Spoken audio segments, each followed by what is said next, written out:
No challenge poses a greater threat to our future and future generations than a changing climate. And that's what brings us here today.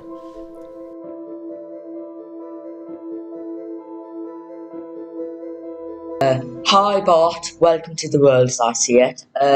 And you're really accomplished in everything that you've done, and I won't be able to justify your achievements. Could you perhaps introduce yourself? Right, thank you. My name is Bart Knowles, and I'm originally a biologist by training. So I studied at the university in the Netherlands, where I was born and where I was raised.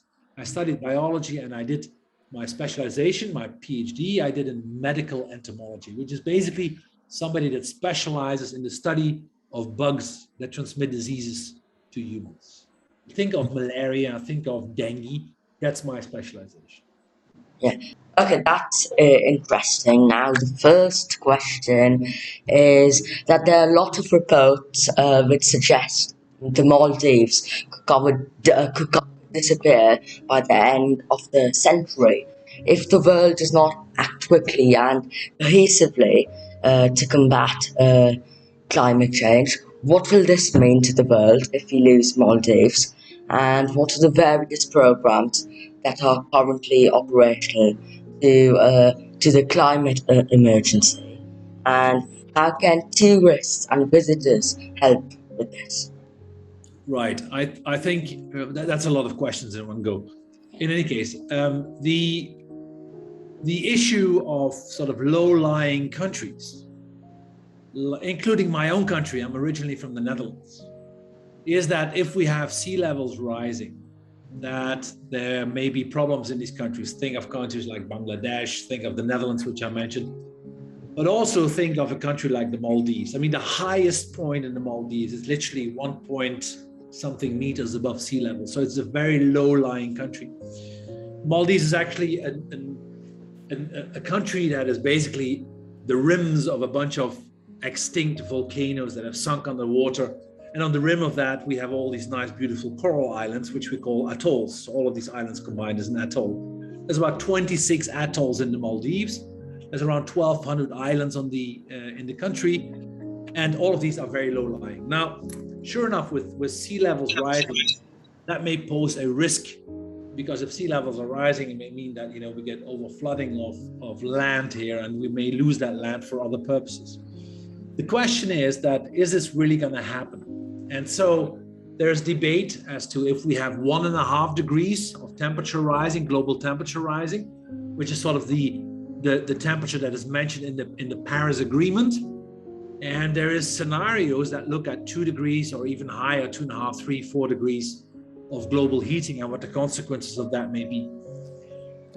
I think in the particular case of the Maldives, it could go in different directions. We may indeed end up in a situation where we get land disappearing due to rising seawater levels, but it may also be that due to marine action, like a lot of the sand that we have on the islands is not actually sand that was brought here. It is sand that we have because the corals were being eaten by parrotfish, and the parrotfish, they poo, and that's actually the sand that gets onto our beaches. So we may actually also see that as the sea levels rise, and also because of the activity of the marine life going higher, that the islands are basically just also becoming a bit higher, and therefore we would still have an ability and the continuation of the islands to live on and do certain things on. So it can go in different directions.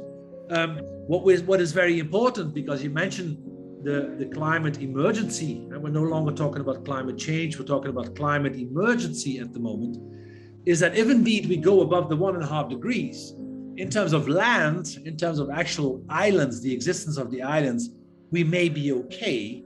But where we run into very serious issues is with the survival of coral.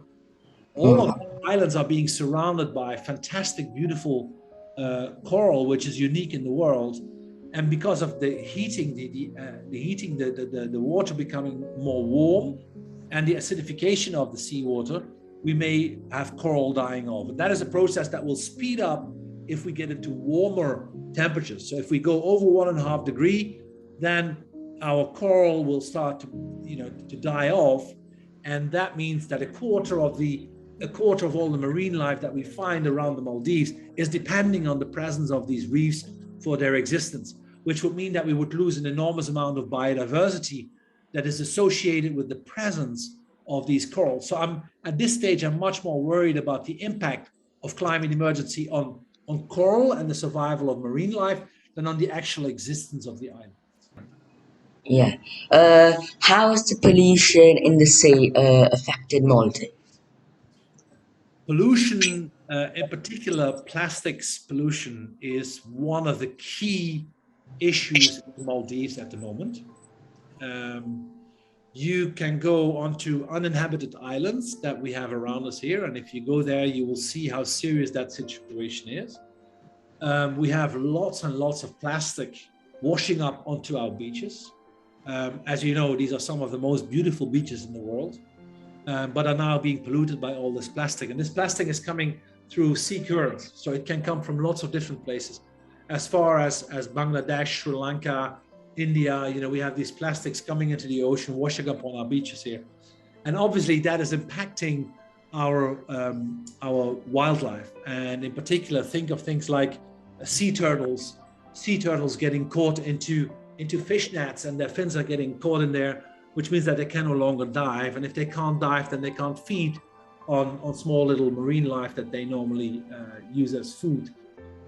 We will get then the breakdown of these plastics into microplastics and even nanoplastics, and that will be consumed by fish, and that will be consumed by larger animals in the ocean, like think of manta rays, whale sharks, all these animals.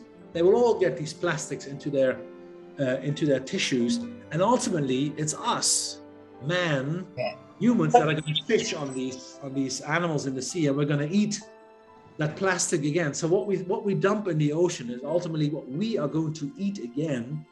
So plastic pollution is a huge issue. Unfortunately, the government of the Maldives is taking dramatic steps to reduce the use of single-use plastics, so that we're trying to minimize and curb the problems that are caused by this pollution. Okay. How has sea pollution affected coral reefs, and what can be done to keep them alive? I think the pollution itself, when we're talking about the Maldives, I think the waters that we have surrounding our islands in this part of the world are still some of the cleanest waters that you will find anywhere on the planet. So in that sense, we are very lucky with still very clean waters, rich in marine life. Having said that, we just mentioned the pollution through nanoplastics, but there's also chemical pollution. There's acidification, so the water is becoming more acid, and all of that is having an influence on the survival of the polyps that are actually forming the basis for the production of coral. And that is a very serious issue. Now, in all honesty, when we're talking about the Maldives, even though that pollution is an issue, I think that sea temperatures rising is a far bigger concern than the actual pollution that would have a direct impact on the corals. Okay, so in the last few years, as a result of the change in the water temperature, there has been a considerable bleaching of coral. How can this be prevented and be reserved? That's a very important issue. I mean, and that's a big concern, because, as you know, I mean, a lot of people that are visiting the Maldives, they come here to enjoy the marine life. They would like to see, the beauty of the underwater world, the marine life, the fish, the sharks, the turtles, everything else. Unfortunately, there's still a lot of that. However, if you lose the basis of your ecosystem, if corals bleach and they die off, then that means that there's a cascading effect all the way to the top of the food chain.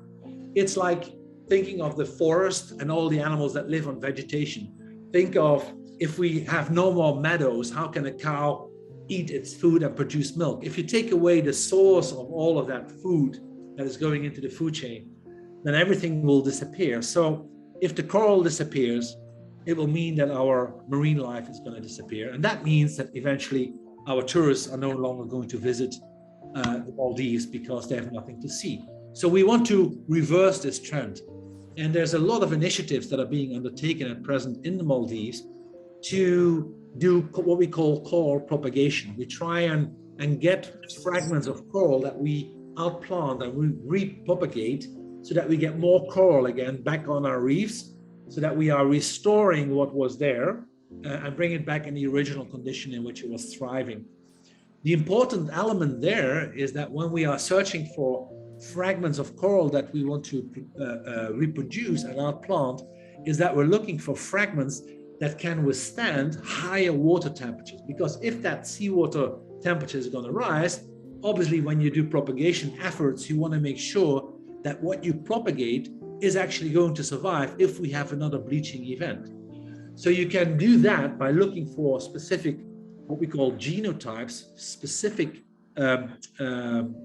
corals that can withstand these higher temperatures. Now, if we use those for producing a lot of new fragments, then we will get a reef that is more resilient to possible future bleaching events. Wow, that was a really in-depth answer.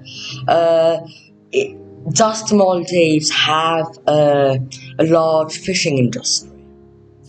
Well, there is fishing going on, and fisheries is a major source of income for the country of the Maldives.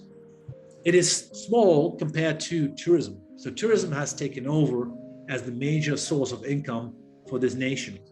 But fisheries still does play an important role. I think the important thing to mention here is that sustainable fishing is something that is very high on the agenda of the Maldives. So we're not using the traders with the massive nets just scooping out, massive amounts of fish from the ocean. It's all being done mostly with line fishing. So the amount of fish that is being taken out of the sea here is nothing compared to what the more commercial fishing in other parts of the world is doing. So I have the feeling that the country of the Maldives is moving more and more in the direction of sustainable fishing, so that those that are depending for their livelihoods on fishing can maintain that livelihood, but at the same time, we're not depleting it. We're making sure that we maintain it for the current and for future generations. Is there any bottom trawling in the Maldives? Not that I know of. No, I think that's forbidden. As far as I have information, that is not happening. Fortunately, because that means we're taking care of our ocean bottom. If the rise in temperature remains unchecked at 1.5 and jumps to 2 degrees, that is the death sentence to the Maldives.